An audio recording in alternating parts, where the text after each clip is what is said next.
Oh, waktu aku ketemu kamu masih 8.000. 8.000. Wow, sekarang udah 850.000. Ya sekitar segitu ya. Wow, mungkin by the time video ini tayang udah 1 juta kali Suli ya.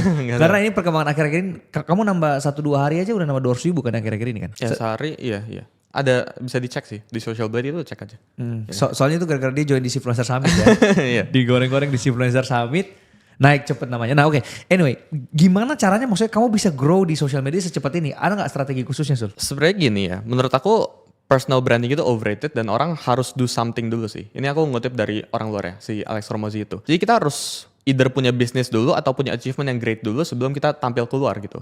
Kayak misalnya yang terakhir aku sama Kosam itu kan punya 20 miliar dulu baru tampil keluar, baru ada trade with Suli gitu. Jadi aku ngelihatnya tuh buat teman-teman yang pengen build personal brand yang cepet banget gitu, yang misal grow-nya itu spike ke atas gitu, mereka either harus punya USP yang kuat, unique selling point yang kuat dari personalnya, dari orangnya gitu, atau cerita yang menarik banget gitu. Karena kalau kita nggak punya cerita yang menarik buat di-share ke teman-teman, buat di-share keluar, terus kita ngomong sampai berbusa-busa, orang nggak bakal dengerin kita sih. Jadi menurut aku ya kita harus mulai dari ya punya cerita yang menarik ya. Setelah itu ya mungkin baru bangun personal brand. Jadi urutannya dibalik. Oke, tapi pertanyaan selanjutnya, dan pasti yang nonton ini punya pertanyaan yang sama dengan yang aku bakal tanya ke kamu.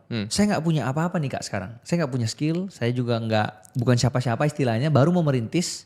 Ya kan? Apakah saya harus benar-benar menunggu dulu nih sampai saya udah kaya dulu, sampai saya udah sukses dulu, baru memulai personal branding, baru mulai upload di sosmed? Punya cerita yang menarik ya, bukan tunggu sukses. Jadi kayak kalau kita ada cerita yang interesting buat di-share keluar ya kita share gitu.